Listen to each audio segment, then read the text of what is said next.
you mentioned what we should have a drink to, The and death of Lawtube? I've been literally asleep for the whole day. But someone messaged me and they said, "What the f is going on with Lawtube?"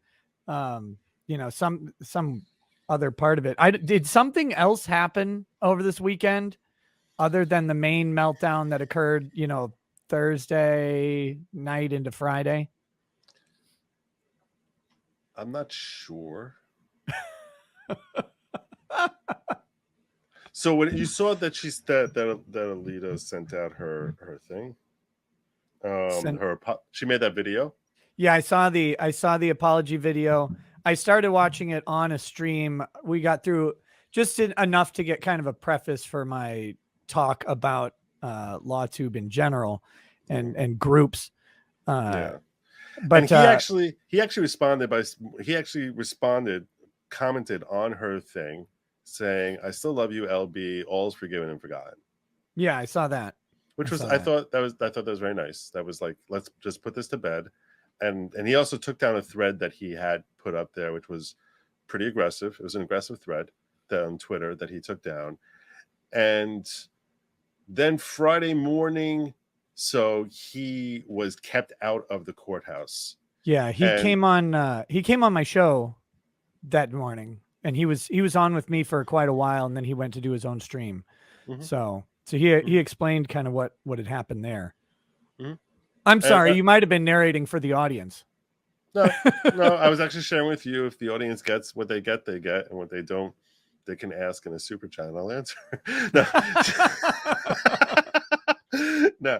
So I think they know this story. I wasn't sure if you've been sleeping through it. So that's why. No, I'm caught up through Friday. Right.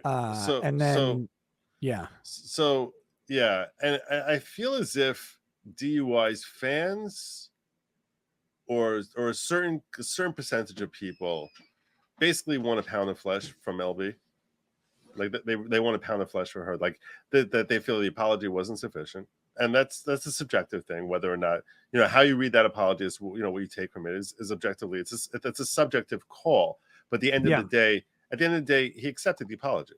He didn't have to do that. So to my mind, so I actually, when I was doing a panel thing and I was basically talking strategically the highs and lows of each team, like what was the best moment from a legal strategy perspective for Team Amber, or from, what was the best move they made as far as legal strategy, which I think it was a really, really interesting conversation, like breaking down different things or the worst of the strategy for both teams. And it was plagued continually with basically, so Legal Bytes was there the entire time, and it was plagued.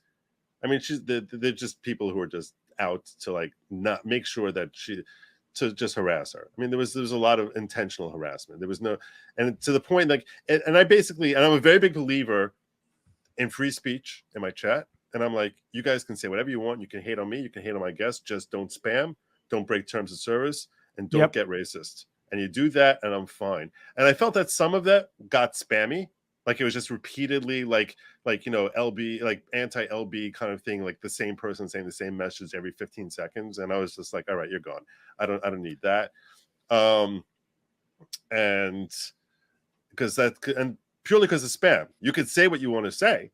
And heck, if you were mixing it up with something creative every time, I would be like, that's still free speech. But when it's the same message over and over again, that's just destroying the chat for everyone else. That's not even about Legal Bytes or anything like that. It just makes the chat unenjoyable for everyone who's watching, where it's like, I don't want to read the same message over and over again. It's stupid. So, and I think that's like rude, not to her, it's rude to me, and I didn't do anything. Like, what the hell? Why are you screwing my chat up? It's about me at the end of the day. And really, it's my channel, and you want to screw up my chat here and make things worse for the people who are trying to enjoy it. I think you're being kind of a dick, and I don't have to put up with that. So I'm gonna I'll release you. Yeah, I agree. Yeah, that's why the one chat rule on my channel is please don't spam, right? Like that's the reason, right? Because because part of the whole thing as to why people enjoy your show or my show is they enjoy engaging with each other. It's not just engaging us, or half the time I think they're not even listening to us, but they're like engaging each other. It's harder when the chat is bigger, but that they're engaging each other to a degree, and if that gets interrupted because of spam, then it's just you're ruining an element of the show, and it's not fair. So yeah, but they definitely, and my take on is this, okay, I understand that some people look at her thing and say that wasn't a real apology. Like, to their mind, it wasn't a real apology. Okay, so I mean, to be candid, I struggled to find. I mean, okay, so there's two elements to an apology, right? There's the words, and then there's the intent. Those are separate things, and they can go both ways. I think she legitimately had an intent to apologize, and I think she was really struggling to find the right wording and how to do it. Right. And so I can certainly see the criticism of, I didn't hear an apology here, but just my understanding of getting to know Alyte since Rittenhouse is, and I said this on my show a whole bunch, is I don't personally think she had a lot of malice going into this. And so I found her apology, though the wording may have been deficient, I think the intent was there. And I would personally rather see someone who intends to apologize but words it poorly than someone who words the most perfect apology ever but doesn't mean it at all. So that's what I would rather see on an interpersonal level.